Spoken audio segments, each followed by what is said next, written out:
Hi guys, Peter Finch here and welcome down to the new Swing Quest series where we look at lessons that have been taking place here at the Quest Golf Academy and tell you about the improvements which have been made so you can hopefully improve your own game. If you are new to the channel, make sure you hit that subscribe button, make sure you hit that like button as well, and please comment below on everything that is discussed in today's video. And today we're going to be looking at Maddie. Now today was Maddie's first lesson down here at Quest. She's a very talented young junior golfer who is looking over the next couple of years to improve her game to the point where she can get a scholarship to the US. Now Maddie currently plays off a 6 handicap and we are looking to drive that as low as possible.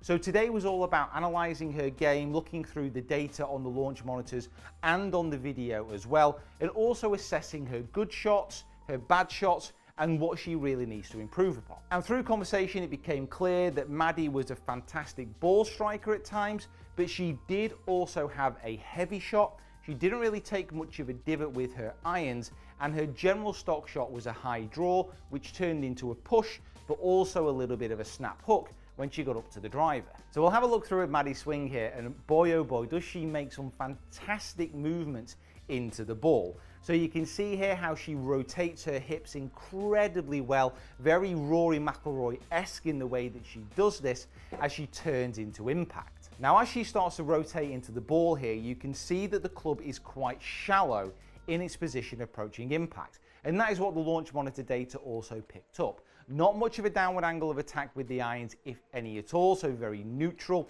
and hitting out to the right hand side with the launch angle on the ball being quite high. So what we're going to have a look at here a little bit closer in Maddie's game, and also for you guys as well, is how she's approaching impact. Turning incredibly well, but with that club head in behind her hands and getting a little bit trapped on the inside.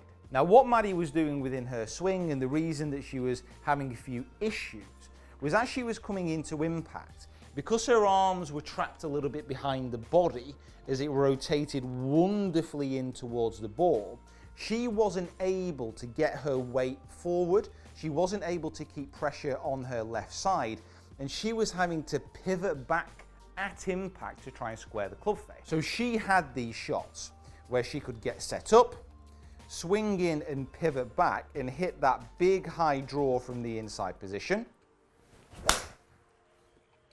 So that as she started to pivot back, launching really high, arcing towards the target, not much of a divot there.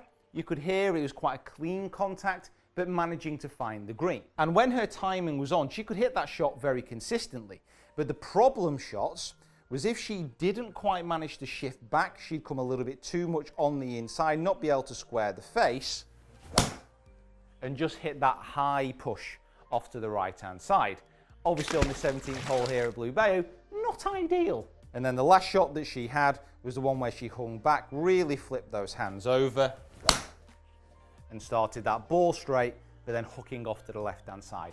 And this was particularly apparent within her driver swing. So what we got Maddie to do is get the feeling that rather on that backswing than her elbow coming behind the body, we just got her feeling that it was a little bit more in front. So on that backswing, rather than turning around, getting the elbow out behind, we just got a feeling that it was a little bit more in front of the body at the top of the swing. Now what this allowed Maddie to do, even though it felt very strange to begin with, it allowed her to stop getting that club so much on the inside, maintain that beautiful turn into the ball, but then actually start to neutral out that club coming through impact and keep her weight a little bit more on her left side rather than pivoting backwards. And then what it allowed her to do as we started to move the session forwards, as she started to hit it a little bit more fully, was keep on that left side and actually deliver the club into the ball with a downward strike and produce that little bit of a divot.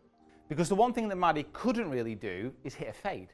Because of the positions that she was in, she couldn't hit a consistent fade, couldn't hit that low little fade, couldn't really hit that much of a punch shot. And all of this is going to be necessary if we're looking to drive her handicap as low as possible. Now, obviously that type of change is going to be difficult for a lot of golfers. So we got Maddie doing a very, very simple drill to begin with. Only short shots with a wedge, but taking that club away, practice swinging to get that elbow out a little bit more in front of the body, and stopping at this point and turning off to the left hand side getting that weight over her left knee. And it allowed her just to clip away some beautiful little strikes when she was actually getting onto that left side, bottoming out that club how we wanted to, and getting those lower ball flights and those purer strikes. So guys, thank you so much for watching. Make sure you subscribe to the channel if you haven't already. Comment below on everything that you've seen here today as well. If you are struggling with this, please let us know what you've tried as well. And we'll see you down here at the Quest Golf Academy next time.